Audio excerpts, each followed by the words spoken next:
difficult night, I'm sure. What were your reflections on that one? Gutting, like, it is gutting. I thought the lads gave it absolutely everything, and you know, a lack of, you know, we didn't quite get that little bit of luck that you need in the playoffs, and maybe a little bit, you know, a little bit more quality at times from ourselves, we'd have won the game. You know, I thought we were by far the better team. And I'm pretty sure Eastleigh will agree with that. First half fairly even, but you know, after that I thought we dominated really, and just sickening obviously the way it ends up.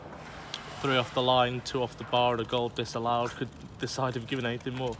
Nah, yeah, well that's what I mean. Just that little bit of luck and just that little bit of quality. You know, my head just couldn't quite get over it. Really, should have got over it. And, you know, got it down underneath, and just them little moments. They're the differences in them tight games. Yeah, in terms of the goal that was disallowed, what was your view of that? I've seen plenty saying that it was a perfectly okay goal. I couldn't really understand what the referee had given. Like, I don't know what he's seen, because to me nothing happened. All the TV crew was saying to us like they're not sure why it was disallowed. You know, we've had that referee a couple of times and dubious things, but that's the way it goes, and we've had more than enough chances after that and before that to win a game anyway. So it was just bemusing really as to why. Like, even their lad was sort of like didn't really understand why he'd given it. That was the confusing thing behind it. In terms of Eastleigh, they were slowing the game down. They could frustrate us. Was it always going to take a moment of quality like that to you can't blame them. You know, they'll say they got the game plan perfect. Yeah. You know, that was here to frustrate us, and maybe worked a little bit at times, but you know, first half I thought it was probably an even game, and we had a couple of chances, a couple of chances fair, but then, like I say, as a second half, I thought we really dominated. We got on top, extra time, we were a better team. You know, just wouldn't go in for us. Not what we did, and fair play to them, because you know, them ones that are cleared off the line is obviously they'll have worked on set plays, things like defensive set plays, and people are doing their jobs and getting back on the line and things like that, and that's what you work on, and fine margins like that can be the difference. We saw what you guys were like when the full-time whistle went after extra time. What was the feeling in the dressing room like? I'm sure the plenty will be hurting after that. Yeah, it was just, to be honest, it was silent. You know, the gaffer said his bit, and then what can you say after that? You know, there's not really much you can say. Lads left everything they had, you know, everything they had out there. That you couldn't have asked for any more. As honest as they come.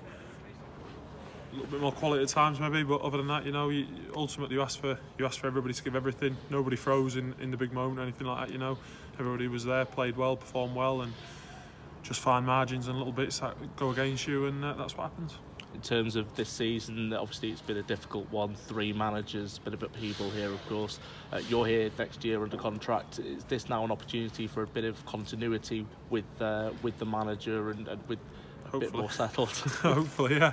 Hopefully. I think, you know, the club's we've got to learn from the 2 years I've been here. You know, some similar things have happened regardless of who's been managers in terms of what's maybe affected our season. We have to learn from that, and that can't happen again next year. And you know, I'm not talking about managers leaving or anything like that. There are things that have been said, and hopefully we'll do that better. And hopefully, you know, we've improved really well from my first year to my second year. And when I arrived, I said that you've got to, as frustrating as it is, everybody wants the answer straight away, and you want to get up straight away. You've got to keep giving yourself opportunity. We've given ourselves an opportunity this year. We've come up short. We have to give ourselves an opportunity again next year. Hopefully, we can go closer to the title. That'd be obviously the objective, so to speak. And obviously, we have got the spine of the team. You know, there's quite a few under contract, so that's obviously a big plus for the manager. Well, that's if he wants them. But I think it should be a big plus. And hopefully, you know, if we can have a steady year in terms of bodies and the people that are within the club, hopefully that'll help us in the long run, and hopefully we'll be able to sustain a better challenge in the second half of the season, as long as we start as well, obviously, in the first half.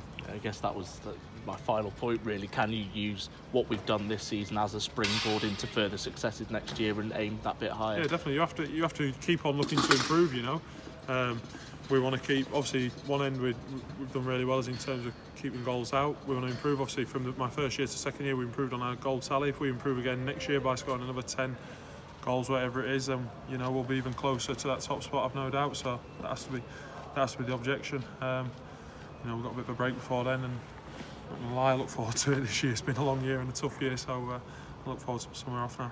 Cheers, Shaun. Cheers, lads.